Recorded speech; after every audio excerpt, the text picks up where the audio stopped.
expulsar demônios, repreender potestades malignas, principados, como estar de fato preparado para guerrear espiritualmente. Porque de fato estamos numa grande batalha espiritual. Por um lado, alguns mais tradicionais dizem: não, deixa o demônio para lá, não se envolve nessas coisas, batalha espiritual coisíssima nenhuma, vamos cuidar das coisas de Deus. Já ouvi pastores falando: se concentre em Jesus, busque Jesus e deixe o diabo para lá. Será que isso tem base bíblica? Será que a doutrina ensina isso? Nós vemos que estamos de fato guerreando contra principados. Seria muito bom deixar o diabo para lá, tadinho do diabo, e nós cuidarmos da nossa vida. Mas ele veio para nos importunar. E ele se levanta contra nós que somos igreja. Por outro lado, vemos um povo sensacionalista que fez um marketing, um mercado com o diabo e está fazendo com que muita gente esteja talvez buscando libertações, buscando talvez trabalhos e mandingas dentro da igreja para se livrar de demônios que supostamente os estão atormentando. E tudo é demônio, tudo é fantasia, é uma fantasia assim fora do normal, que já tomou conta da igreja do Senhor em vários âmbitos. Precisamos vigiar, porque o desequilíbrio com certeza não leva a uma vida sadia para com Deus. Fique neste estudo porque Deus vai falar com você, tá bom? Lembrando que o PDF está no Telegram. Vá no Telegram e será conosco. E estaremos também te edificando com tudo aí escrito e preparado para que você cresça mais uma vez no poder da palavra de Deus. Se você quiser estudar com a gente na Universidade do Reino, esteja com a gente na descrição do vídeo. Nós temos aí o link da universidade, temos as matérias.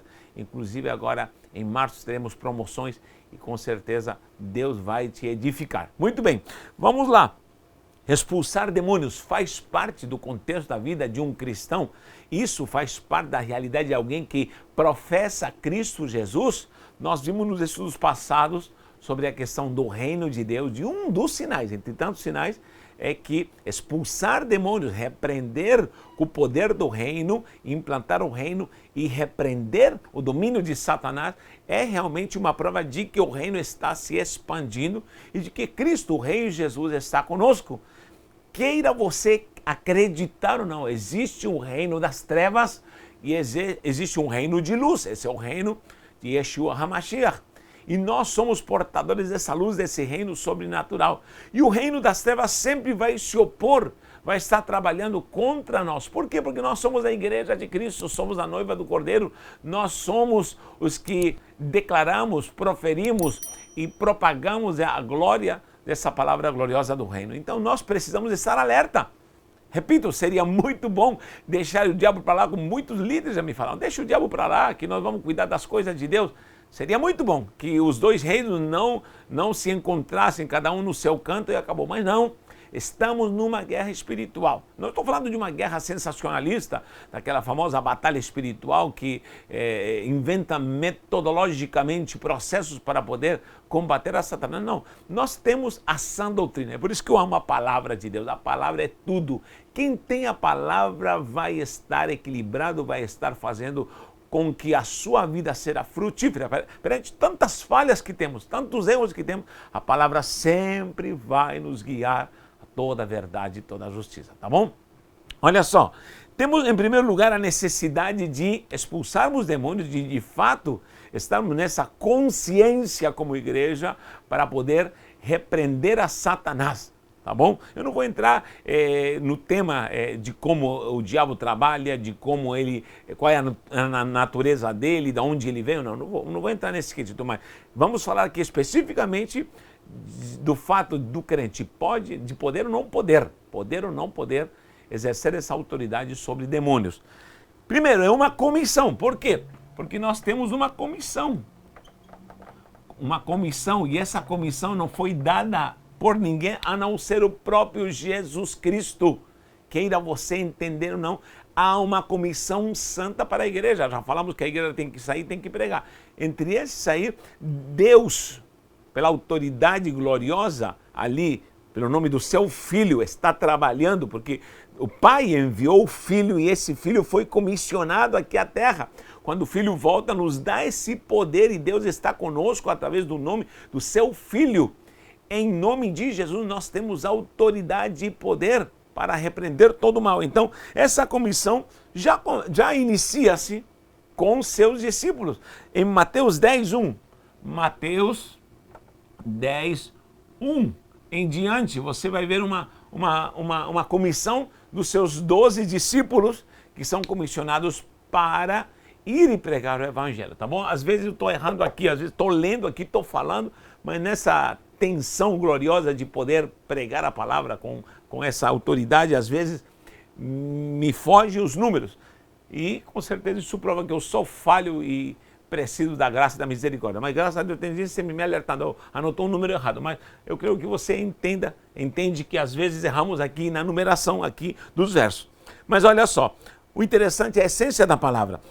Aqui ele lhes dá autoridade, ele diz, vão, diz que deu-lhes autoridade sobre os espíritos imundos, autoridade sobre os espíritos imundos, essa autoridade é só Yeshua que podia dar para os seus discípulos, só Jesus os comissiona, eles dá autoridade, diz, vão, eu vos dou poder sobre os demônios, sobre os espíritos imundos para os expelir e também curar enfermidades. Então vemos nessa primeira comissão que os discípulos saem já com autoridade. Depois enviou 70, lembra da passagem dos 70? Aí também são comissionados para estarem pregando, anunciando, libertando os doentes, expulsando demônios. E nós vemos essa autoridade dada aos seus discípulos. Então a igreja de Cristo tem esse poder para repreender potestades malignas. É uma questão de fé, uma questão de crer, é uma questão de estar preparado e munido do poder e autoridade do nome de Jesus e do poder da palavra do Senhor. Em Marcos 16:15, quem não conhece essa passagem, Marcos, vou colocar aqui, Marcos 16:15 em diante, tá bom? Você lê aí até o versículo 18 mais ou menos.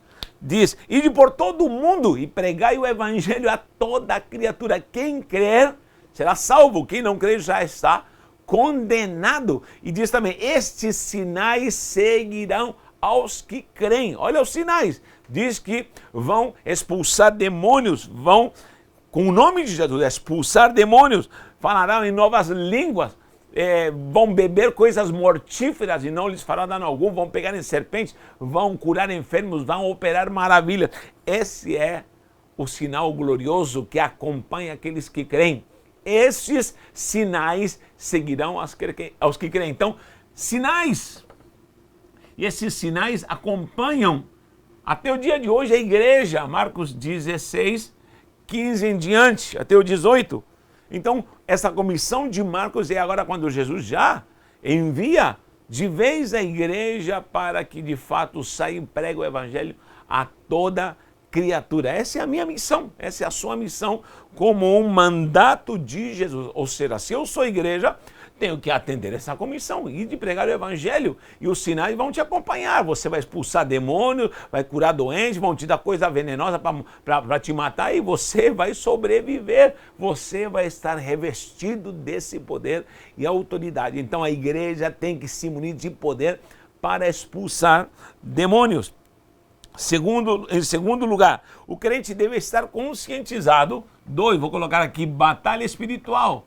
Batalha espiritual. Muita gente tem combatido essa ala da batalha espiritual. Porque, lógico, presta atenção, tem gente que às vezes lhe falta um pouco de coerência e começa a inventar processos e metodologias, né? E nesses processos inventa muita coisa. O ser humano, ele é perito em inventar, em inovar.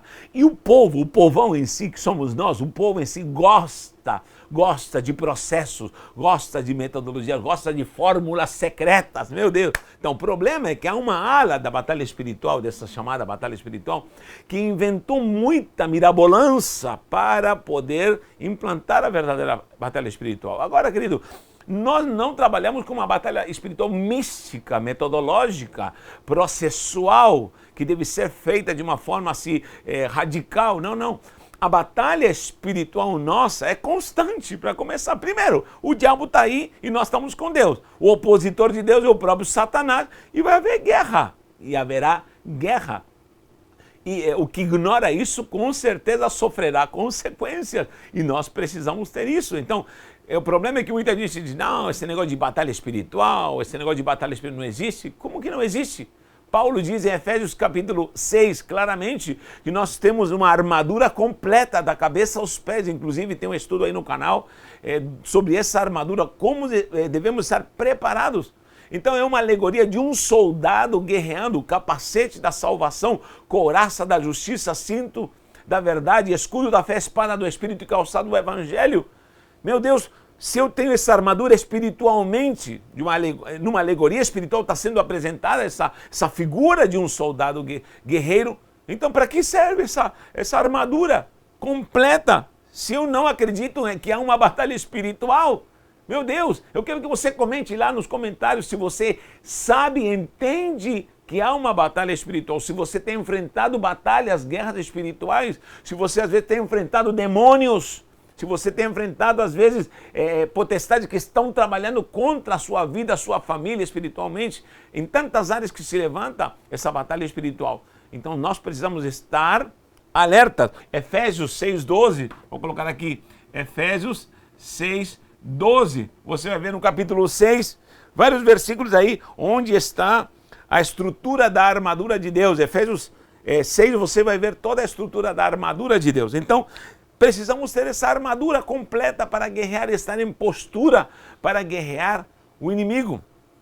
Em 2 Coríntios 2:11, 2 Coríntios 2:11, o que diz 2 Coríntios 2:11? Diz que nós não devemos ignorar os seus ardis. Em outra versão diz, não devemos ignorar o seu desígnio. Todo o trabalho, toda a armadura, todas as artimanhas de como ele trabalha, é um fator que não pode ser esquecido pelo crente, não pode ser ignorado pelo crente. Eu preciso conhecer o inimigo, eu preciso conhecer as estratégias do inimigo, eu preciso saber como ele trabalha. Essa é a verdadeira batalha espiritual, conhecer como o diabo ataca, como ele se manifesta, em que áreas ele gosta de trabalhar, demônios específicos para trabalhar. Então, eu preciso saber isso aqui. Em 2 Coríntios diz, não ignorei os seus ardis, para que não sejamos vencidos por Satanás, para que não soframos as consequências. Então, vou colocar aqui, ardis. O que são os ardis? Todas essas artimanhas, porque pensa num bicho que tem artimanha. Pensa um bicho que tem armas e estratégias para atacar. E eu não posso ignorar isso em nome do Senhor Jesus.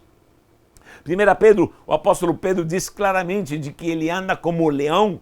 Como? O leão verdadeiro é o leão da tribo de Judá. Mas como leão, rugindo, dando voltas em derredor. Não ao redor está um anjo do Senhor, você sabe disso. Mas em derredor, diz que tentando devorar alguém, bramando, rugindo, tentando devorar alguém, e por isso diz, vigiai de seres sóbrios. 1 Pedro 5:8. 1 Pedro 5:8. Vamos lá, você precisa ler essas passagens para que você entenda a dinâmica de que de fato existe essa batalha espiritual, tá bom? Então temos uma guerra espiritual, temos uma batalha espiritual. Há um poder, um reino das trevas que está atacando o reino da luz. Os que são do reino de Deus, nós somos do reino dos céus, do reino de Deus, e precisamos estar munidos, armados da cabeça aos pés. Olha que coisa linda, uma armadura da cabeça aos pés. Tudo tem uma estrutura e uma significância preciosa diante do Senhor. Ponto 3, como continuamos? Ponto 3. Como continuamos nessa batalha espiritual? Vou colocar aqui bem categoricamente. Não ao sensacionalismo. Não, vou colocar aqui bem grande. Não sensacionalismo. Sensacionalismo. Eu não posso ser sensacionalista. E hoje é uma igreja, estou falando várias denominações, porque eu detesto denominação, não gosto de denominação, mas há várias denominações que se dizem parte da igreja de Cristo, e só Deus julga, são igreja ou não, Deus me livre de julgar, mas eu quero reprovar com a autoridade da palavra do Senhor. E há uma gama desses pastores, desses crentes, que trabalham num sensacionalismo nessa questão de batalha espiritual. Aí é onde começa, de fato, o erro, onde isso traz náuseas aos que são mais conservadores, aos reformadores, os mais tradicionais.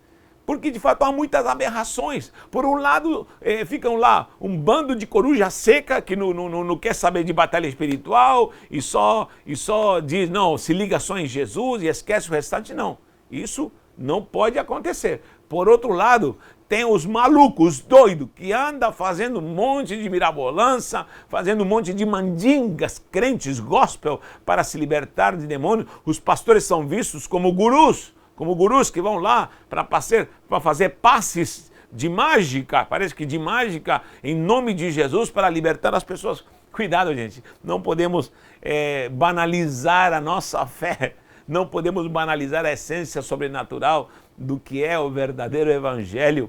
O próprio Jesus expulsou demônios, o próprio Jesus, você vai ver um monte de passagem onde Jesus lidou com demônios, expulsou, repreendeu. Os apóstolos da igreja apostólica expelia demônios, os discípulos tiveram a autoridade de expelir demônios. Paulo, ungido do Senhor, expeliu demônios e não deu trela para demônio, não conversou com demônio nenhum e expeliu toda essa ação maquiavélica que de fato existe.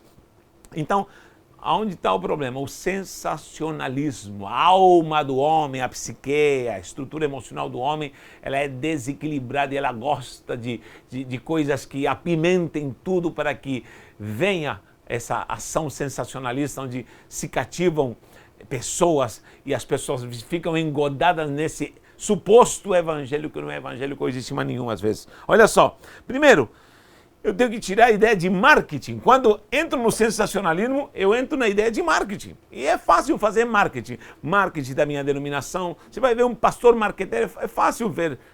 Se faz marketing com o nome da igreja e a propaganda hoje, essa propaganda hoje tem libertação, hoje aqui tem cura. O mercado que oferece, hoje aqui tem cura, hoje aqui tem libertação, hoje tem a porta da prosperidade, hoje tem isso e mais aquilo, o outro. Então esse marketing já existe. Então eu não posso entrar nessa autoridade de uma ação, vamos falar assim, de uma igreja que se perverteu e desacreditar a verdadeira ação do poder de Jesus que liberta e transforma, que é o poder do evangelho. Então, quando você veja esses shows, um culto do começo ao fim, só expulsando demônios, cuidado. Não é assim. Um demônio pode se manifestar no culto? Pode se manifestar em qualquer lugar e o repreenderemos em nome do Senhor. Ele vai ter que sair pela autoridade se há poder no nome de Jesus, se há fé para repreender isso, tá bom? Então eu preciso ter clareza que isso pode se manifestar. Agora, vou num culto onde já há uma ação, onde as pessoas já estão sob essa manipulação, essa condição hipnótica, onde todo mundo supostamente está com o demônio, porque está acontecendo isso, mais aquilo e mais o outro, e eu vou lá para me descarregar disso. Então, lógico, aí está o prato feito para que se manifeste o famoso sensacionalismo, porque aí vai existir a oferta e a procura, o mercado da oferta e a procura, e aí vai se encontrar, pronto, aí se eu não tenho o demônio, vou me manifestar, por ação, talvez da psique, por influência, por domínio de alguém, isso vai acontecer principalmente se é publicamente. Então nós não podemos aceitar isso. Sinais de um sensacionalismo, entrevistas ao diabo, pegar o microfone e começar a entrevistar o diabo. Onde se vê isso na Bíblia? Entrevistar o diabo, perguntar, e ainda muitos deles falam assim, que aqui nessa igreja tem Deus, o diabo vai confirmar que tem Deus, que ele tem ódio contra essa denominação, por quê? Porque lógico, esse é o show que todo mundo quer. Então, queridos, fuja disso, isso não é de Deus. Fora encenações, fora coisas que eu sei que às vezes estão por trás dos bastidores que enganam a muita gente. Então tome cuidado. Agora, no entanto, porém, todavia, tem gente que se manifesta nesse tipo de movimento? Tem endemoniado de fato. Tem pessoas santas? Tem. Eu não posso ser tolo em julgar todo mundo, pegar toda essa igreja e jogar tudo no lixo, não. Tem gente séria nesse tipo de movimento? Tem tem gente que de fato se manifesta demônio e foi liberta? Tem, me atrevo a dizer piamente, porque eu sei que a igreja de Cristo está em todo lugar e ali há santos escolhidos que fazem a obra de Deus de uma maneira séria. Agora, que a máquina em si está corrompida, claro, a sistêmica em si está corrompida, claro que está. Eu não posso promover isso em nome do Senhor Jesus. Então, não podemos ficar nesse lenga-lenga, fazendo sensacionalismo, entrevistando o diabo. Tem um demônio que se manifestou numa igreja e falou assim, eu não gosto de vir aqui, porque aqui não entrevistam a gente. Isso acontecer de fato, porque aqui não entrevista. Lá na igreja tal entrevistam a gente. Olha que palhaçada, isso parece engraçado, ou daria para dar muita risada se não fosse tão sério, meu Deus do céu. Mas olha, Jesus com autoridade mandou os demônios se calar. Cala-te, cala-te. Vou ver um exemplo aqui. Em Marcos 1:34. Marcos 1:34. Marcos 1:34. O que aconteceu em Marcos 1:34? Diz que Jesus pregava, expulsava demônios e não deixava os demônios falarem. Não deixava os demônios falarem. Não deixava. Acabou.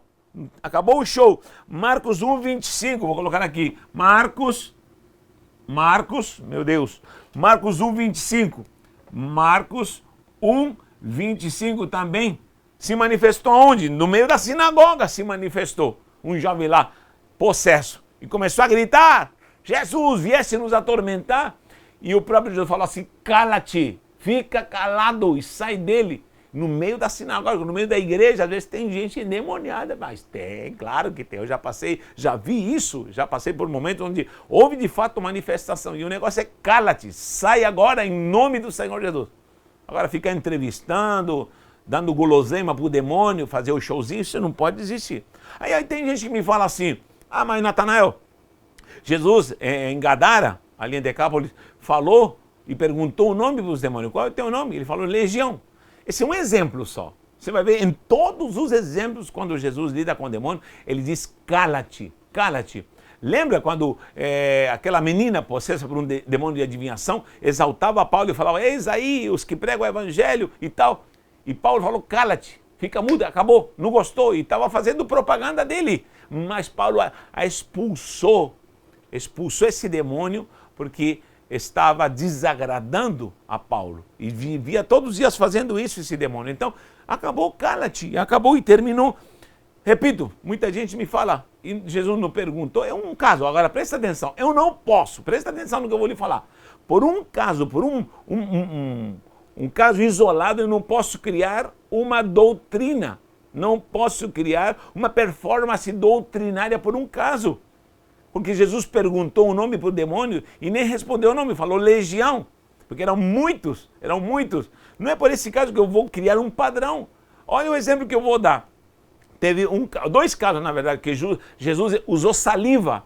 Lembra? Quando ele cuspiu em terra, pegou lodo naquele cego e mandou se lavar no tanque de Siloé. Certo? Tem outra vez que havia um surdo e era gago também. E diz que com a saliva, pegou saliva e colocou e tocou na língua com saliva. E colocou os dedos nos ouvidos. É fatal, e ele ficou curado. Agora presta atenção, Jesus fez isso? Claro que Jesus fez isso. Agora eu posso pegar o exemplo da saliva, um exemplo isolado, e colocá-lo como doutrina? Já pensou como vai ficar o culto do cuspe santo? Não duvido que já tenham inventado o culto do cuspe santo, do lodo ungido. Já pensou? Aí começam as palhaçadas. Eu não posso pegar um ato isolado e fazer uma doutrina. É por isso que existe a santa doutrina. Leia Atos até Apocalipse, você vai ver a doutrina cristã. Ou tu é crente ou tu não é crente. Ou tu serve a Deus ou tu não serve a Deus. Ou tu é cristão da Bíblia ou tu é cristão de qualquer coisa, menos de Cristo. Então nós precisamos voltar à sã doutrina. O demônio não pode ter trela, o demônio não pode estar sob uma ação sensacionalista, sendo entrevistado e falando um monte de coisas. Então, não aos nomes, vou colocar aqui, não, a entrevista, vou colocar, entrevista. Outra coisa, não, nome. Vou falar algo bem forte sobre isso aqui, nomes, por quê? Nomes, porque Há um tipo de movimento, e eu que sou estrangeiro, para quem não sabe, estou fazendo missão aqui, minha família é do Chile, veio fazer missão aqui. Quando chegamos no Brasil, para mim e para a família também, algo que chocou foi a cultura de dar nomes afros aos demônios. Isso existe no Brasil, gente. Isso é uma aberração para quem chega de fora. Colocar nomes afros aos demônios. Olha só que paradoxo, já que nós não acreditamos nesse tipo de cultura afro, cada um, eu falo uma coisa bem clara, eu respeito aqui qualquer cultura, respeitar é uma coisa, concordar é outra, aprovar é outra, eu respeito qualquer cultura, mas essa cultura afro, que vem de ocultismo, que gerou as religiões, esse sincretismo de salada mirabolante aqui no Brasil, já gerou muita coisa absurda, e entre elas crentes, pastores, dando nomes afros a demônio. Vou dar um exemplo: Pombagira, Tranca-Rua, Sete Saia, Maria Padilha, meu Deus, Chucaveira. Pastores na igreja usando esses nomes. Quando nós vimos isso aqui na igreja, falamos, que negócio é esse? Exu do quê? Maria não sei do quê? Maria Sete Saias. Já pensou? Está ofendendo a todas as Marias. Maria Sete Saia. E você diz, de onde vocês estão tirando esses nomes? Aí a igreja copia os nomes da cultura afro. Isso não pode existir, aprenda isso em nome do Senhor. Isso não existe, isso não pode existir. Os demônios precisam ser reconhecidos pela autoridade da doutrina da palavra de Deus. E a palavra ensina o nome de Satanás. Podemos estudar satanologia aqui, estude conosco satanologia, você vai ter nas matérias lá, o próprio Hasatan, que é Satanás, o diabo, né, que é adversário, você vai encontrar alguns nomes, Beuzebu, nomes de demônio, você vai encontrar lá no Apocalipse, Abaddon, Apolion, enfim, nomes específicos que trabalham numa regência espiritual. Agora, inventar nome, nós fazemos parte da cultura judaico-cristã. Isso não faz parte, a cultura afro não faz parte da cultura judaico-cristã. E nós temos que ter a doutrina da palavra do Senhor para poder reconhecer potestades, principados e nomes. Eu não posso usar cultura pagã, isso é paganismo africano que veio com raízes para a nação brasileira, tá bom? Então esses nomes, não esqueça, esses nomes são nomes inventados por uma cultura pagã. Maria Padilha. Como ficaria Maria Padilha se eu vou para os Estados Unidos e eu tenho que traduzir esse nome? Mary Padilha? Como que fica? O Tranca-Rua, para decorar esses nomes. Tranca-Rua, que significa Tranca-Rua, Log Street em inglês. Como que eu vou traduzir? Então isso não tem nexo, não tem sentido. Isso não pode ser usado no meio cristão. Não pode ser pronunciado, verbalizado por homens santos de Deus. Que estaremos dando apoio, estamos dando aval a essa cultura pagã, amém? Eu sei que há crentes na África, eu sei que há santos homens de Deus, e eu sei que há homens santos lavados e redimidos, tenho amigos na Angola, tenho amigos em Moçambique, tenho tanta coisa preciosa, mas eu sei que muitos deles sabem que existem esses demônios. Existem esses demônios que atuam na área da prostituição, existem de fato esses demônios que atuam na área da maldade. Esse mundo da maldade é regido por demônios, da prostituição, do adultério, do roubo, da mentira, enfim. Temos essa organização. É claro e objetivo olhar isso com clareza à luz das Escrituras. Porém, usar esses nomes malignos que surgem de uma cultura que não procede da cultura cristã é reprovável, isso não procede. Tá bom, queridos? Então, mude esses nomes. Quando há um espírito imundo de prostituição, de adultério, a gente já reconhece. Quando entramos num lugar e há um espírito imundo de miséria, a gente já reconhece isso. A gente entende. Quando existe uma regência maligna na área do dinheiro, na área das potestades malignas, da avareza, a gente já reconhece, mas não podemos usar esses nomes que não pertencem à doutrina cristã. Bom, já falei demais sobre isso, mas, por favor, dê sua opinião, quero sua opinião, você como um pastor, um líder que prega as sagradas escrituras, está aqui, ó, palavra de Deus. Se não for palavra de Deus, querido, estou fora, não vale a pena. Senão a gente vai fazer uma bagunça, vai fazer um sincretismo religioso nas nossas igrejas, que de fato isso já deixou a desejar há muito tempo, em nome de Jesus. Outro ponto que nós precisamos ter para combater e entrar nessa guerra espiritual, ponto 4, que é a palavra, o poder, o munir-se da palavra. Só que a palavra funciona em primeiro lugar quando você crê na palavra, porque a fé vem por ouvir e ouvir a palavra de Deus. Então, quando você está munido da palavra, se enche da palavra. O próprio Jesus disse que quando um demônio é expulso, dá volta, fica vagueando no deserto e vê uma casa vazia. E ele ainda traz mais 7 demônios com ele para poder dominar essa casa. E o estágio depois fica pior do que o anterior. Então, isso significa que a casa está varrida, limpinha, mas fica vazia. A casa não pode ficar vazia. Quando Jesus liberta uma pessoa, nós trabalhamos muito com pessoas que precisavam de fato de libertação em casa, família, e pessoas possessas por demônios de fato. E Deus trabalhou, Deus operou. Pessoas que envolvidas em crenças malignas, em idolatria, em culturas afro, em tudo que é essa cultura mística. E já cheguei a fazer fogueiras, literalmente em quintais, queimando coisas malignas, ídolos quebrando, as pessoas renunciando a esse tipo de cultura. Porém, precisamos trazer a doutrina, a palavra, encher a pessoa da palavra, encher a pessoa do leite, esse leite espiritual, como um bebê que precisa do leite materno, que precisa se nutrir, se alimentar e depois ir gradualmente alimentando e fortalecendo essa pessoa na palavra. Aí sim a pessoa vai se encher da palavra e depois viver a palavra, praticar a palavra, andar em santidade pela palavra e tendo essa palavra repreender a Satanás. Então, a igreja precisa dessa espada de 2 gumes, que faz parte da armadura de Efésios 6. E essa espada é uma arma ofensiva que repreende a Satanás. Você pode ver que Jesus em Mateus 4, do 1 em diante, você vai ver a tentação de Jesus.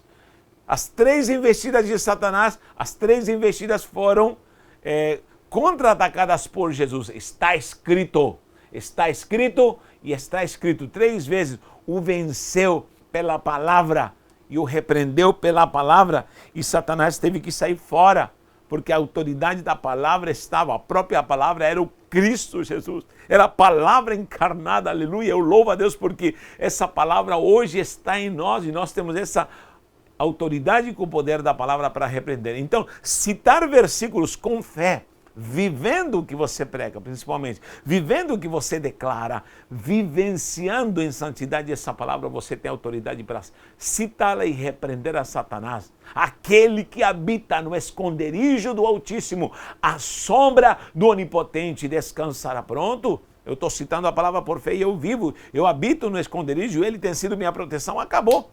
Repreenda em nome do Senhor. Então, a palavra é importante e essa autoridade de Jesus é o que impressionava muita gente. Os fariseus ficavam assim, estupefatos quando viam a autoridade que havia em Jesus para repreender demônios, tá bom? Então, eu tenho que viver a palavra, cumprir a palavra, me alimentar da palavra e estar munido meditando nela de dia e de noite. E por último, ponto 5, jejum e oração.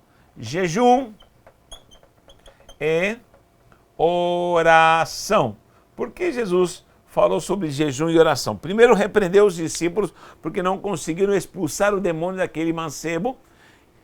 E ele os reprovou e disse, se vocês tiverem fé, a questão foi a fé. Vocês não estão tendo fé. Se vocês falam com autoridade e fé, o demônio sai. Pode ver lá na passagem onde aparece essa libertação daquele menino. Mateus 17, 21. Mateus 17, 21. Você vai ver essa passagem. E Jesus fala claramente, vocês precisam de fato ter fé para repreender. É uma questão de fé. Só que ele afirma depois para terminar, porque é uma casta de demônio que só sai com jejum e oração. Tá bom? Então, o jejum e oração é para a pessoa que vive da fé. É lógico, o jejum, você se abstém do alimento e você abafa o poder da carne e você fica mais espiritual. Toda pessoa que aflige a sua alma com o jejum fica mais ligado em Deus, se imune da autoridade da palavra, aumenta a sua fé. Lógico, uma pessoa que está em jejum, ela sempre vai fazê-lo com autoridade e bênção no Senhor. Fazendo com autoridade e bênção, ela vai ficar mais espiritual e vai estar com mais virtude para poder estar ligado a Deus. Ligado a Deus em fé, lógico, vai ter mais autoridade para repreender demônios. E o falar com Deus, a oração, constante oração, constante oração. Tem crente que nunca jejua, nunca ora, nunca busca a Deus e quer se meter a fazer alguma coisa, principalmente repreendendo a Satanás, não tem como. Então, isso ensina, essa passagem ensina do jejum e oração, ensina de que nós devemos viver uma vida de devoção. Não adianta enfrentar o diabo e repreendê-lo se eu não vivo uma vida de devoção, de santidade para com Deus, tá bom? Creio que estou tentando me explicar aqui, ou explicar esse assunto da forma mais simplificada. Talvez você não concorde, mas creia. Ou nós somos da doutrina cristã, ou não somos. Ou usamos todo o contexto da doutrina de Cristo, ou inventamos fábulas. Por isso diz Paulo, fuja das fábulas. Fábulas. Quando eu falo de nomes de demônios, estou falando de nomes de fábulas, de crentes que não fazem parte da igreja do Senhor. Que o Senhor te guie, te ilumine e te faça crescer no conhecimento da palavra, para que a cada dia você possamos enfrentar o inimigo das nossas vidas. Que Deus te abençoe grandemente.